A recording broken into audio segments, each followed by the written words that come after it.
Welcome to Catholic Truths. Today we're going to be covering the Mass.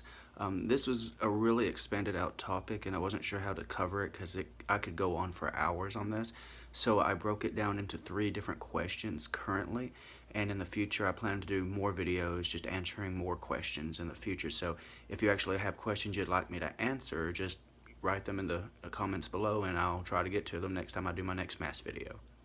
Okay, so from a non-Catholic perspective, the Catholic Mass is pretty bizarre. If you're used to a fundamentalist congregational church service, or just, if you're not even Christian and you go, it just seems completely out of the blue.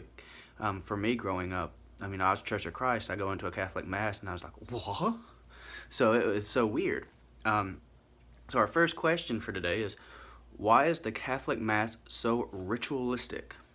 Well, the rituals are just an outward reflection of our faith. In fact, all churches have some form of ritual, whether they want to admit to it or not. As I said, I grew up in the Church of Christ, and I went over this before when I covered the tradition video. But the way they go about everything can also be seen not only as tradition, but as a ritual, because they just do not want to change it up. In fact, I remember growing up, we had a preacher that one time tried to change how everything was going, just to reorganize the order, and people were so mad. It was scary, ridiculous. So everybody's got some form of ritual in their worship service. Now, rituals are give the Catholic an opportunity to self-express reverence for the divine while uniting them with a larger sacrifice. Pretty much the biggest issues there is scriptures read and blessings are given, and we could go into a whole nother category with just those 2 concepts right there, but we're not covering that today. Ritual is dead and meaningless if it is not an expression of the love for Christ. So a lot of people think this is just pointless things that we do as Catholics, but in truth it is pointless if you don't do it as an expression for Christ. One issue that a lot of people don't seem to understand about Catholic Mass is that it is technically seen as a continuation of Jewish temple worship from the Old Testament, but it's been fulfilled by Christ. So that's why there's a lot of oddities to it that you may not be familiar with, but if you go to a Jewish service, there may be some similarities there. Okay, now our next question. What is up with the robes, incense, and candles? Now, each of these could be an individual topic that I could make an entire video on, but I have no plans on doing that anytime in the near future. So what a priest wears are called vestments. That's just the name for them. The vestments are actually considered sacramentals. Sacramentals are things that are set apart and blessed by the church. Like rosaries can be a sacramental. Medals, like I have a necklace I wear with medals on them, if they're blessed and stuff, they can be considered sacramentals as well. This does not mean they're sacraments. That's a completely different thing, and we'll actually cover that on a different video in the future, and that actually just gave me an idea for a future video. The 3 major vestments that we're going to talk about today, because there's actually a lot of different articles of clothing and stuff that are considered vestments, but there's 3 major ones that we commonly see in everyday life. The first is the cassock. This is the black outfit you see practically every priest wear. I'm not going to go into too much details because all of these pieces of vestment are actually, they have spiritual symbolism with them as well. I'm not going over that today. The next thing is the chasuble. This is the white garment you've seen worn over the cassock during Mass, because before Mass you may see your priest and he's wearing his cassock, his black outfit, and then when he comes in he's wearing a big white robish looking thing. That's called the chasuble. You will also notice he'll have a colored scarf around his neck. You'll see that during the Mass, and you'll also see him wear that during confession. This is called the stole. And you'll notice the colors sometimes are different. These change depending on what time of the liturgical season it is. So you'll have Easter, Christmas, Advent, stuff like ordinary time, things like that. Okay, so now incense is seen as an outward form of prayer. It's a symbol showing the prayer is rising to heaven as the smoke rises from the incense. And this is actually, that's a carryover from Jewish temple worship as well, because if you read the Old Testament, everywhere you see incense, everywhere incense, and a lot of your Protestant churches today look at incense as being a mystical thing and shouldn't be used at all and stuff, even though they are one of the most common things you see in the Old Testament.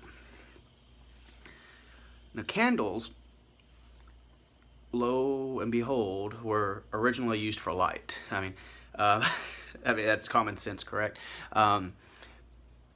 In the early church, especially during the persecutions, they had to have their services like in the catacombs of Rome and other places.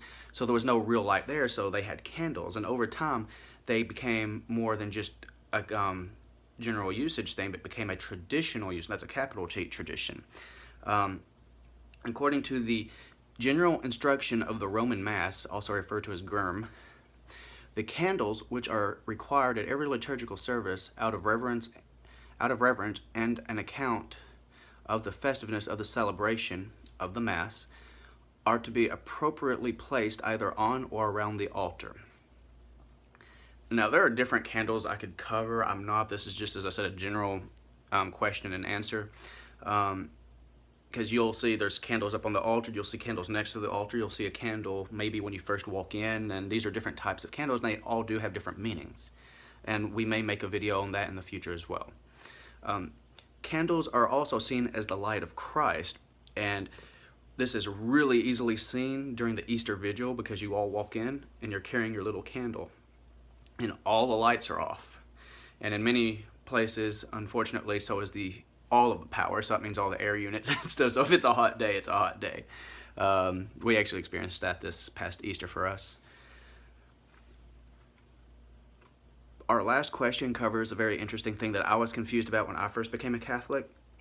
Why is there no preaching? Why is there only something referred to as a homily? Now, technically, you can look at the homily as preaching, but it really isn't, because what preaching typically does is your preacher, reverend, pastor, whoever, will take scriptures out to make a point. So that's not always a bad thing. I mean, say if the topic, when I was in the Church of Christ, I actually did a sermon one time, and I chose forgiveness. And what I did was I took like 10 or 20 different, scriptural verses about why we should forgive people, and I did a undoubtedly decently long sermon because everyone was impressed that I didn't finish it in 5 minutes, and I went on for like 17 minutes or something. But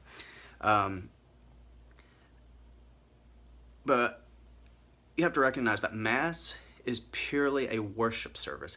You are there to worship God and to worship Jesus and the Holy Spirit. You are not there for educational purposes or to be influenced for things. Now, don't get me wrong, this may actually happen during it. Say if you're not a Christian or a Catholic, you go to a Mass and you're moved.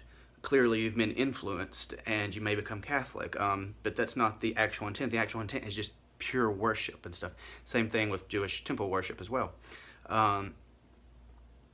Unfortunately, we do have people out there, we have priests and we even have bishops that are trying to use the Mass as a tool for influence, so you do have to be wary of that, but it is happening out there, unfortunately.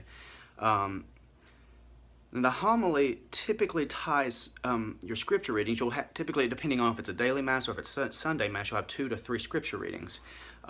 Typically, the homily will tie these together, and it'll give you everyday meaning for these. They will tell you how you can apply these scriptures to your everyday life. And sometimes it's just quick and simple, and because the readings are somewhat, generally they could be bland to an extent, so there's not much you can get out of except the direct meaning of it. Sometimes there's a lot of meaning into it, and you may have I've actually now seen homilies that have actually outdone preachers, in length on how the priest went into how it can affect our daily lives. Now, as I said, this is just a general question and answer video. We just went over these 3 little questions. I'll try to make another video in the future covering more questions. I say if you have questions, ask them for me and put them in the description, or not the description, in the comments below. And, I'll try to calculate these together, and I'll, or tabulate, and I will make a new video on that. And some of these topics I'm covering, I'll actually make whole videos on as well in the future. So if you have other questions, I will try to cover that. Next week, we'll be covering the councils of Carthage. I'm going to try covering them all. It'll probably be about the same length video, but it'll just be quick descriptions because there's multiple councils. And this is more of a historical video, just to give you some more information about, the past of the church. Thank you for watching. Please like and subscribe.